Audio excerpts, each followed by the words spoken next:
সম্প্রীতির দেশ, সম্প্রীতির বাগান। এই যে 22 তরফ বাবাভান্ডে কাবলা, আমার একটা ইতিহাস বলি আপনাদেরকে।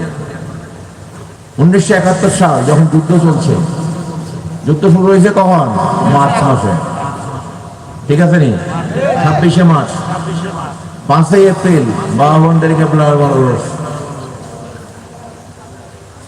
যুদ্ধের 5-7 দিন 10 দিনের মধ্যে তখন বাংলাদেশের যে পতাকা, লাল সবুজের পতাকা, যেটা উড়িয়ে দেওয়া হয়েছিল সোনারগাঁও উদ্যানে, ওই বাবাভান্ডে কাবলা আলমের ওরস শরীফে 22 ওরসে আমার মহান মুর্শিদ বাবা মহিউদ্দিন মাইজু ভান্ডারী, যিনি একজন মুক্তিযুদ্ধের সংগঠক ছিলেন, সমস্ত মুক্তিযোদ্ধারা যার থেকে পরামর্শ নিত, দরবারে যারা ক্যাম্প করে খাবার দাবার তাদেরকে আশ্রয় নিয়ে দিয়েছেন বেশি।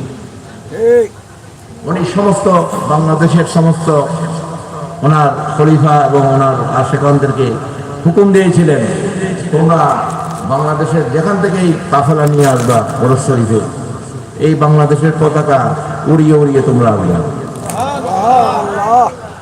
এইগুলো ইতিহাস। এই 22 ওরস ওই 1971 সালে হাজার হাজার আশেকে মাইজু ভান্ডারীদের বাংলাদেশের স্বাধীনতার সার্বভৌমতার পক্ষে এই হানাদার বাহিনীকে, পাকিস্তানি হানাদার রাজাকার আলবদরদেরকে ভয় না করে তারা মাইজু ভান্ডার শরীফ রেখেছিল।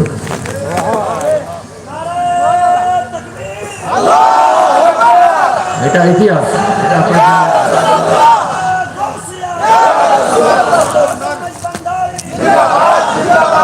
মাইজু ভান্ডার শরীফের ওরস বন্ধ হয়নি কখনো। এই যুদ্ধের মধ্যে এই মাইজু ভান্ডার শরীফের বাবাভান্ডে কাবলা